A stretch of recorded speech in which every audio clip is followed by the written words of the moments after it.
gonna tell you something about jiu-jitsu. There's one team, the Renzo Gracie team out of New York City, that is they dominate.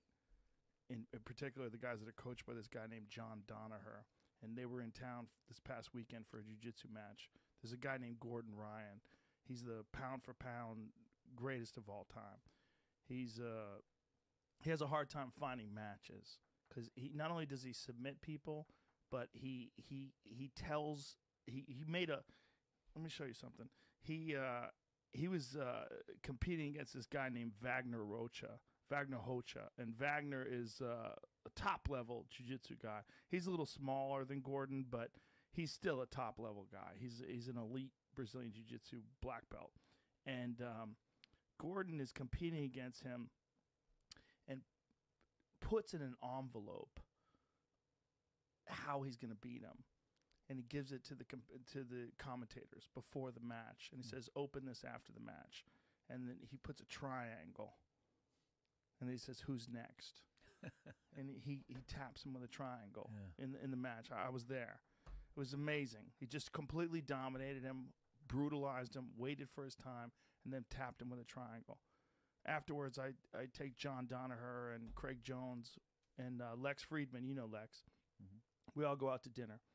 And we talk. And I said to John Danaher, we were talking about how they train and what they do. And he was telling me about athletes that come and train with them, and they go through one brutal training session, and he says, I'll see you tomorrow. And he goes, you guys train like this 2 days in a row? And he goes, yeah, 2 days in a row. And he goes, so some of them come the next day and some of them don't. And the ones that come the next day, he goes, okay, I'll see you tomorrow. And he goes, you guys train like this 3 days in a row? And he goes, we train like this 7 days in a row. I go, you train 7 days in a row? And he goes, 7 days in a row. I go, you don't believe in rest days? And he goes, no.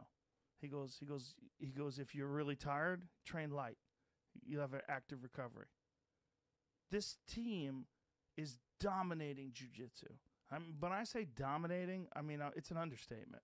Guys are living in Puerto Rico right now to train with these guys because they left New York City, Dan. Because New York City has these draconian lockdown laws that are similar to Los Angeles, where they shut down all the jiu-jitsu gyms. They shut down everything. They shut down restaurants, comedy clubs, and so people are trying to scramble and figure out how to survive. So these guys out of the Danaher Death Squad at a Renzo Gracie school, they moved to Puerto Rico. They moved to a fucking island in the middle of the ocean so that they could train jiu-jitsu and compete. And people are flying and moving to Puerto Rico to train with them. But when they get there and they find out it's 7 days a week, there's no rest days. If the rest day is you train lighter, like if you just go there and just don't try as hard if you need a day off. But we'll see you tomorrow. And these guys are dominating. And there's a thing about that you see in wrestling that just a lot of people don't want to accept the workload. They don't want to accept the workload that's required to be elite. You know that better than anybody. Well said, actually, because, I'm an everyday guy. Every day. I don't miss a day. 7 days a week. 7 days a week.